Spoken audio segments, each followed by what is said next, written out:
Bonjour et bienvenue dans cette nouvelle capsule de Biblio Coaching. Aujourd'hui, elle sera plus à connotation psy entre guillemets. Vous savez, j'alterne en général des capsules qui sont plus des inspirations pour écrire et d'autres qui sont plus des moments où les livres peuvent finalement nous donner de l'élan, nous aider à nous poser des questions ou nous soutenir quand nous traversons un moment difficile. Aujourd'hui, j'ai choisi le thème de l'oubli.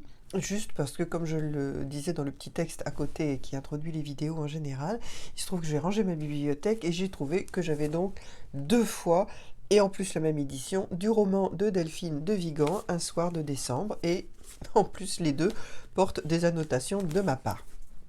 Et je me suis dit, bah tiens, on va parler d'oubli, et ça tombe bien, puisque dans ce roman, Mathieu est un auteur à succès, qui va bien, évidemment, et puis il reçoit une lettre d'une admiratrice, c'est en fait une femme qu'il avait oubliée, mais finalement, peut-être pas tant que ça.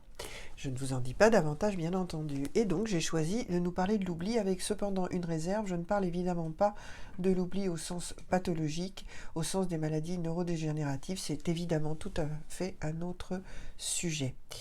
Posons-nous la question de l'oubli et pour ce faire, eh bien, voilà ce que notamment Delphine de Vigan nous propose, page 77. Elle nous dit « Voilà l'oubli, le véritable oubli.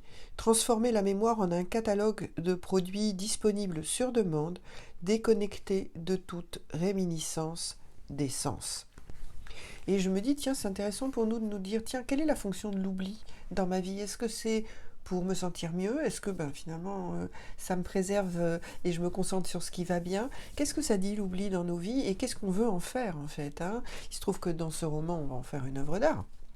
Si on peut considérer effectivement qu'un roman c'est une œuvre d'art, une expression artistique en tout cas, mais on peut peut-être en faire tout à fait autre chose.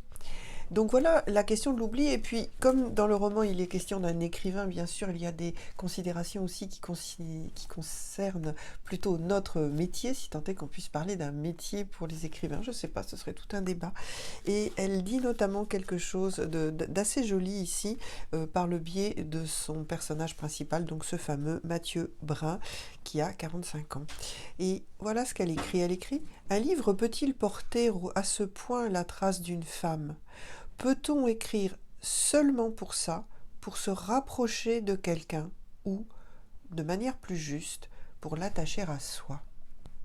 Intéressant aussi de se dire, tiens, quelle trace portent les livres que nous écrivons?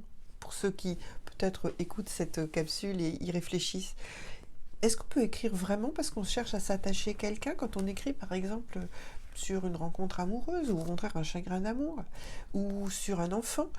C'est aussi une autre forme d'amour bien entendu. Qu'est-ce qu'on fait? On le célèbre? On cherche à s'y attacher? C'est toujours intéressant de se poser cette question, me semble-t-il. Donc voilà pour aujourd'hui. N'oubliez pas de regarder les prochaines capsules quand j'en mettrai à nouveau en ligne. À très bientôt, au revoir.